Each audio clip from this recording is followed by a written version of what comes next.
방금도 제가 시작하면서 말씀드렸듯이 여름이 오면은 정말 신경 쓰이는 게 많습니다. 그리고 우리 이 한 단어가 머릿속에 각인이 돼요. 뭐요? 다이어트. 끝도 없는 것 같아요. 다이어트는. 제가 고등학교 때 몇 킬로까지 나갔는지 아세요? 제가 고등학교 시절 86킬로까지 나갔어요. 그러니까 제 키로 86킬로라는 건 그 어마어마한 거거든요. 그래서 거기서 어떤 계기가 있어서 이제 똑같이 뚱뚱한 친구가 있었는데 살을 너무 잘 빼는 거예요. 그래서 막 비법을 물어봤죠. 되게 무식한 방법이었는데 굶는다는 거예요. 옆에서 같이 굶었어요. 그래서 돼지가 둘이서 엄청 뺐어요. 그리고 제가 그 마이너스 한 20kg 넘게 빼서 60대까지 내려갔었거든요. 저도 먹으면 쪄요. 먹으면 쪄서 음식도 좋아하고 해서 1년에 한 번은 꼭 다이어트하는 시간을 가져요. 지금도 많이 올라왔는데 또 빼야 돼요.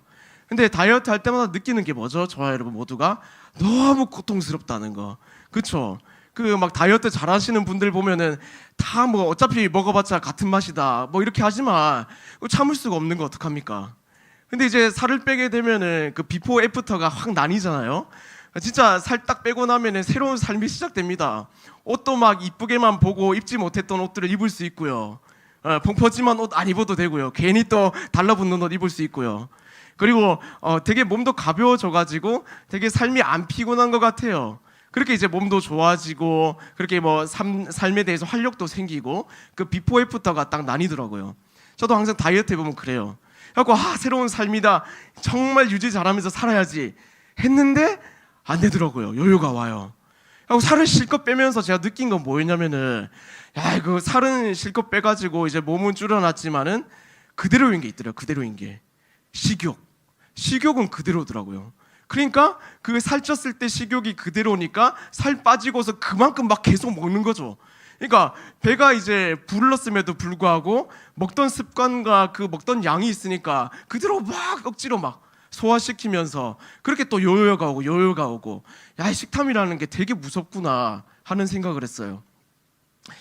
이제 동일하게 우리가 예수님을 믿으면 새로운 삶이 시작된다고 말하고 또 예수님 믿으면 새로운 삶이 실제로 시작이 됩니다. 여러분도 비포 애프터가 있을 거잖아요. 신앙이 있기 전과 있고 나서 후.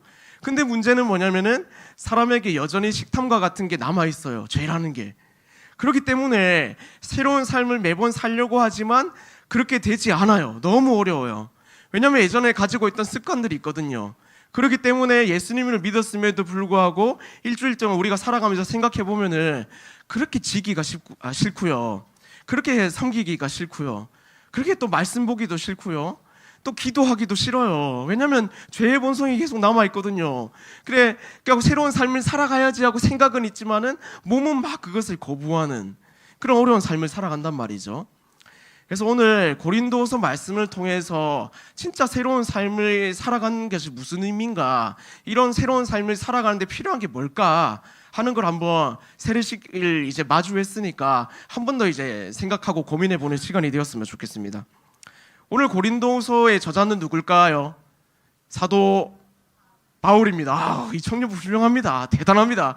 이런 것까지 알고. 사도 바울입니다. 사도 바울이 감옥에서 썼어요. 에베소서. 에베소서 아니도 고린도후서죠. 네.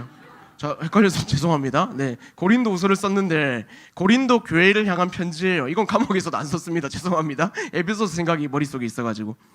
고린도 교회를 향해서 썼는데 고린도 전서 같은 경우는 고린도 교회가 막 말이 많았거든요. 자기들끼리 막 파를 나눠. 나는 조현진파, 나는 최승범파, 또 누구 있을까? 나는 또 뭐 담임 목사님 이름 뭐 거론하기 좀 그렇지만 담임 목사님파 이렇게 파가 나누어졌어요. 그렇게 베드로파, 뭐 요한파, 뭐 바울파 이렇게요. 그런 일들이 있었고 또 그 안에 막 신앙도 불균형했어요. 딱 우리 교회 같아요. 모태 신앙도 있고 초신자도 있어가지고. 막 모태 신앙들이 막 얘기하는 게 뭐냐면은 너 방언도 못하냐? 방언쯤은 해야지 신앙 다닌다고 할 수 있지. 막 코카콜라 빨리 해봐 이렇게 막 이런 식으로 방언하는 게 막 신앙을 가진 것 마냥 그게 막 자랑하고 막 예언하고 막 가르치고 막 그런 사람들이 교회에 막 불균형을 만드는 거예요. 그러다 보니 막 교회도 이제 균열이 심하고 막 다투고 이런 일들이 벌어지는 걸 바울이 보고 편지를 씁니다. 그래서 전서에는 그런 이제 문제들에 대해서 좀 다루고, 그래서 나중에 고린도전서 보면 사랑장이 나오잖아요. 모든 것 위에 사랑을 더해라. 이렇게 나오고, 고린도후서는 뭐에 대해서 얘기하냐면은 문제와 더불어 가지고 막 이제 사도 바울이 막 그렇게 얘기하니까 막 바울의 사도성도 의심해요. 넌 사도도 아니잖아. 베드로 막 요한 뭐 예수님 따라 다녔는데 너는 뭐 그런 것도 아니면서 왜 그러냐. 그 사도성에 대해서도 막 의심을 해요. 너는 막 괴롭히는 사람이잖아, 기독교인. 아니다 이러면서 내가 왜 신앙을 믿게 됐는지, 그리고 그 믿게 되고 나서 내가 어떤 신앙을 갖고 있는지, 그걸 자신을 변호하는 게 고린도후서의 내용이에요. 여러분 잘 알다시피 사도 바울은 기독교인을 굉장히 핍박하는 사람이었습니다. 유대인 중에 막 유대인, 굉장히 유대인으로 치면은 막 그 뭐 로얄 패밀리 같은 그 혈통을 지니는 사람이었거든요. 근데 이제 그가 새롭게 삶이 변하는 걸 경험을 해요. 어디서 경험하냐면은 사도행전에서. 사도행전 9장에 보면은 이런 말씀이 나와요. 그때 계속 이제 기독교인들을 핍박하고 막 죽이기도 하고 그렇게 괴롭히면서 유대교가 최고다라고 말하면서 그렇게 길을 지나가는데 다메섹이었습니다. 다메섹에서 호련히 하늘에서 빛이 쫙 비쳐요. 서치라이트처럼. 그 장면이 9장 3절 장면인데 이렇게 나와요. 사울이 행하여 다메섹에 가까이 가더니 호련히 하늘로서 빛이 저를 둘러 비추는지라. 땅에 엎드려져 들으며 소리 있어 가라사대 사울아 사울아 내가 어찌하여 나를 핍박하느냐 하시거늘 대답하여 주여 뉘시오니까 가라사대 나는 네가 핍박하는 예수라. 호련에 빛이 비치더니 예수님의 소리가 들리는 거죠. 뭐 어떻게 들렸는지 몰라도 뭐 막 웅장하게 들렸겠죠. 사울아 막 이렇게 막 내가 예수다. 막 잘하죠. 예수님 같죠. 이단 아닙니다. 그래서 막 이런 식으로 하는 거예요. 그러니까 뭐 깜짝 놀래죠. 깜짝 누구십니까? 네가 핍박하는 예수라. 주님 이러면서 눈이 감겨요. 눈이 감겨가지고 사흘 밤낮을 이제 보지도 못하고 막 먹지도 못하고 이렇게 지내거든요. 그때 동시에 아나니아라는 사람에게 나타나요. 그래갖고 막 아나니아라는 사람에게 말해요. 야, 저 다메섹 도상에 들어가면은 사울이라고 하는 사람이 있거든. 가서 네가 내가 말한 대로 해라. 그래서 사도행전 9장 17절에는 이렇게 말해요. 아나니아가 떠나 그 집에 들어가서 그에게 안수하여 가로되 형제 사울아 주곧 내가 오는 길에서 나타나시던 예수께서 나를 보내어 너로 다시 보게 하시고 성령으로 충만하게 하신다 하니 18절 즉시 사울의 눈에서 비늘 같은 것이 벗어져 다시 보게 된지라 일어나 세례를 받고 음식을 먹으며 강건하여 지니라. 아멘. 이렇게 나와요. 아나니아가 하나님의 말씀을 듣고 딱 눈이 감겨져 있는 그 사도 바울한테 갔죠. 그리고 나서 안수에서 눈이 열렸어요. 비늘 같은 것이 떨어졌어요. 그리고 뒤가 중요합니다. 세례를 줬어요. 그리고 음식을 먹었습니다. 참 재밌는 게 이 사건 이후에 사도 바울의 인생이 완전히 바뀝니다. 완전히. 정말 새로운 삶이 시작돼요. 새로운 삶이 시작되면서 이제 핍박하는 게 아니라 교회를 세우기 시작합니다.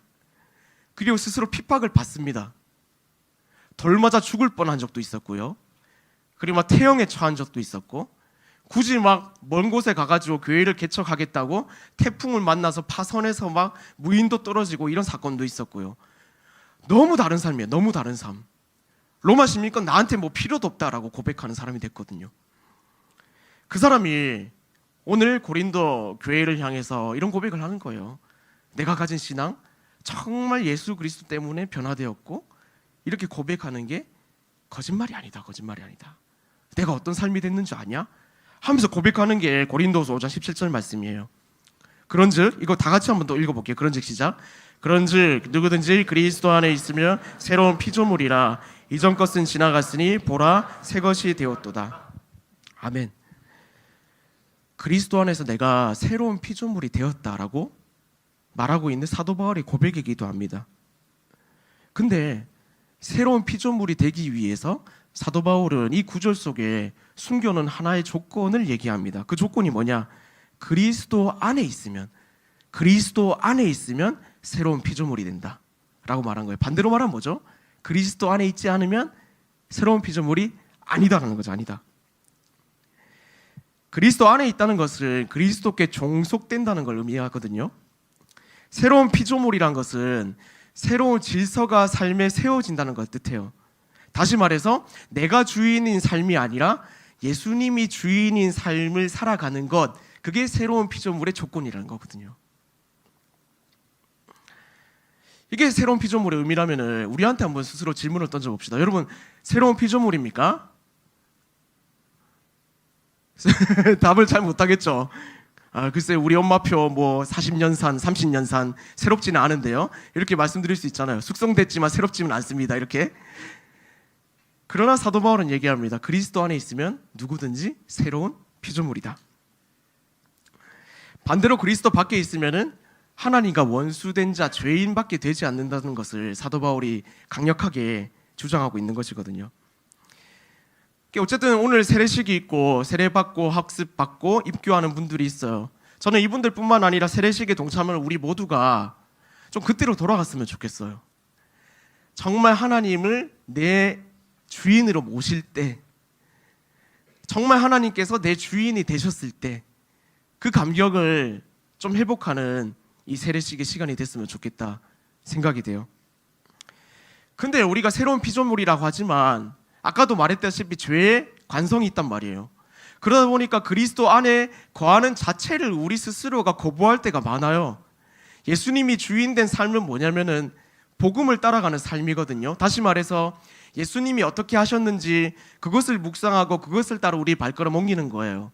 용서해주고 용납해주고 섬기고 봐주고 더러워도 참고, 이런 게 바로 예수 그리스도께서 주인된 삶인데 그게 가능한가요? 여러분 일주일 한번 생각해 보세요. 얼마나 참았는지.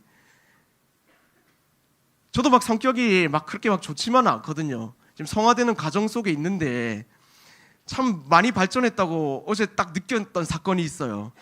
어제 전도사님하고 리더들하고 같이 산기도를 가평우리 마을에서 했거든요. 리더들, 릴더들, 우리 제자반, 지체들, 그리고 이금이들 선교 이제 준비차 이제 기도회를 했어요. 그리고 나서 이제 예배팀 컨퍼런스가 여기서 바로 있어서 막 급하게 막 오는 중에 있어요. 마음이 급하게 막 차도 막히고 하니까 하고 막 열심히 오고 있는데 갑자기 제 앞에서 차선을 변경하는 차가 진짜 말도 안 되게 그 안쪽 차선으로 들어가는데 속도를 조금씩 줄이면서 봐가면서 이렇게 가야 되잖아요. 이렇게 가다 이렇게 가야 되잖아요. 아예 멈추는 거예요. 진짜 사고 날 뻔했습니다. 급브레이크를 밟으면서 여기서 문제, 제가 욕을 했을까요? 안 했을까요? 했다고 말하는 지체들도 있는 것 같은데 안 했습니다. 저기 증인이 있습니다. 와, 제가 그러면서 얼마나 그 앞에 사람이 막 원망스럽기보다 제가 막 대견스럽더라고요. 우와, 욕을 안 했다. 와, 제가 평소에 막 욕한다는 얘기가 아니고 보통 그런 이제 상황을 직면하면 막 화가 나잖아요. 사실 화가 많이 안 나더라고요. 와, 큰일 날 뻔했다. 주님 감사합니다. 이런 얘기를 했지. 진짜 욕 안 했습니다. 막 원망하지도 않았고. 아무튼 새로운 피조물로 나아가는 그 과정 속에 우리는 사실은 여전히 남아있는 본성과 싸워야 되는 그런 삶을 살아간다는 거죠. 그럼 한번 생각해 보아야 되는 게 뭐냐면은 우리가 어떻게 하면 새로운 피조물에 합당하게 살아갈 수 있는가. 사도 바울은 어떻게 해서 그 사람 잘 안 변하잖아요. 물론 예수 그리스도 안에서 변할 수 있지만은 그 변하지 않는 본성을 가지고서도 그렇게 확 바뀐 인생으로 살아갈 수가 있었나 할 때 사도 바울은 이렇게 고백합니다. 14절입니다. 그리스도의 사랑이 우리를 강권하시는도다. 그리스도의 사랑이 우리를 강권하시는도다. 새로운 피조물로 우리가 새로운 삶을 살아가기 위해서 기억해야 될 게 뭐냐면 이거예요. 그리스도의 사랑. 여기서 나오는 강권하시는 도다, 이 단어의 뜻이 뭔지 아세요? 어떤 사람에게 행동을 강요하거나 동기부여한다는 뜻이에요. 오히려 압박감을 줘가지고 그렇게 할 수밖에 없는 동기를 유발시키는 단어가 강권하심이에요. 강권하심. 되게 위압적인 단어인 거죠. 여러분, 그래서 우리가 새로운 피조물답게 살아가는 방법이 뭐냐? 바로 이 그리스도의 사랑의 강권하심을 의지하며 살아가는 거. 이게 새로운 피조물로서의 살아가는데 반드시 필요한 요소가 된다는 겁니다. 왜냐? 왜 이게 그렇게 강력한 동기가 되느냐? 14절과 15절을 풀텍스트를 읽으면 이렇습니다. 그리스도의 사랑이 우리를 강권하시는도다. 우리가 생각하건대 한 사람이 모든 사람을 대신하여 죽었은즉 모든 사람이 죽은 것이라. 그가 모든 사람을 대신하여 죽으심은 살아있는 자들로 하여금 다시는 그들 자신을 위하여 살지 않고 오직 그들을 대신하여 죽었다가 다시 살아나신 이를 위하여 살게 하려 함이라. 그러니까 하나님의 사랑이 내 삶에 있어서 동기부여가 되어야 되는 건 뭐냐면은 죽을 수밖에 없는 내 존재를 그리스도의 사랑이 나를 살려셨기 때문이라는 거예요. 그게 우리가 새로운 삶을 추구해야 되는 아주 강력한 동기부여이자 이 이유밖에 없다는 거예요. 우리가 왜 새로운 삶을 살아야 되냐 할 때 이거밖에 없다는 거예요. 다른 뭣도 아니고 그가 나를 사랑하셨고 그가 나를 살리셨기 때문이다. 이 사랑이 여러분 안에 있습니까? 왜 나는 새로운 삶을 살아가지 못할까? 믿은 지 몇십 년 됐는데? 그러면 돌아봐야 돼요. 내 안에 그리스도의 사랑이 있는가? 그 사랑이 나를 감고 나셔서 이 압박감 때문에 그리스도인으로 살아갈 수 없게끔 그 마음에 동요함이 있는가? 저는 고2 때 세례를 받았습니다. 세례를 받고 나서 굉장히 큰 차이가 있었어요. 교회 그 전까지 싫어했거든요. 별로 안 좋아했어요. 그 청소년기 때 교회 제가 안 간 계기가 뭐냐면은 그 교회 선생님이 저한테 막 근본도 없는 애한테 기도를 시키는 거예요. 다음 주부터 이제 돌아가면서 기도하자. 이 따뜻한 음성이 저한테는 와, 좀 말도 안 되는 얘기로 들려서 저 안 갔어요. 그리고 이제 교회 가끔 갈 때마다 막 장기자랑 왜 그렇게 시키는지 몰라요. 저 진짜 아이였거든요, 예전에는. 뭐 안 믿을지 모르겠지만 아이였습니다. 아이 그 MBTI 아이. 그러니까 그런 거 시키니까 제가 도저히 못 가겠는 거예요. 교회가 싫어졌었어요. 근데 어떤 이제 계기로 하나님을 믿게 되고 또 세례를 받고 나니까 마음이 너무 바뀌었어요. 앞뒤가 너무 달라졌어요. 교회 너무 가고 싶어지고 교회 다니는 애들이 부러운 거예요. 그때 이제 기도했어요. 하나님, 정말 교회에서 하나님 정말 뜨겁게 찬양하고 예배하고 하나님 위해서 살아가는 사람이 되게 해주십시오 라고 기도했더니 이러고 있잖아요. 그때 너무 강하게 기도했나 싶기도 합니다. 그래서 세례 전후로 제 삶이 진짜 바뀌었어요. 그러면서 바뀐 이후에 이 사역에 이제 중함이 있을 때가 많죠. 진짜 집에도 못 들어가고 막 사역 뭐 저도 이제 청년부일 때가 있었으니까요. 그런 것 하면서 관계적으로 문제가 생기기도 하고 영적으로 풀리지 않는 문제 속에서 막 고민이 되기도 하고 왜 내 인생은 이런가 저런가 막 원망스럽기도 할 때 제가 놓칠 수 없었던 게 하나가 뭐냐면은 그럼에도 불구하고 하나님이 날 사랑하시잖아. 너무 사랑하셔가지고 이렇게 이끄셨는데 내가 어떻게 이 삶을 안 살아갈 수가 있냐, 이런 대답이 저 안에 막 계속해서 일어나더라고요.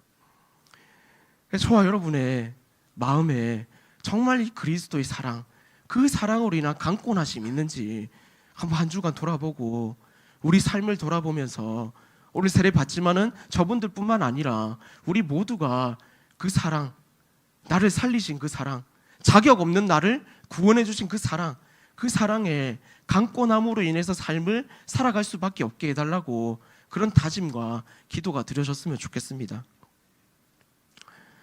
이 강권하심이 없으면 오히려 하나님의 사랑을 너무 가볍게 여기거나 기식적으로 동의하는 종교활동에 불과하게 됩니다.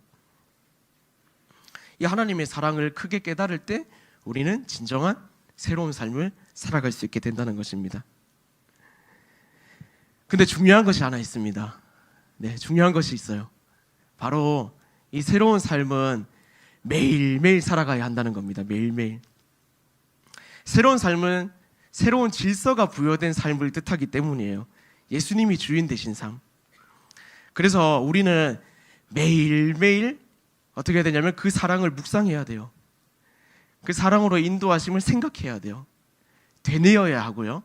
그 십자가가 어떤 의미인지 기억할 수 있어야 합니다. 그래서 이번 한 주 살아갈 때요, 억지로라도 꺼내 보십시오. 십자가의 그 사랑. 아까 찬양했듯이 옷자락이라도 만지겠다.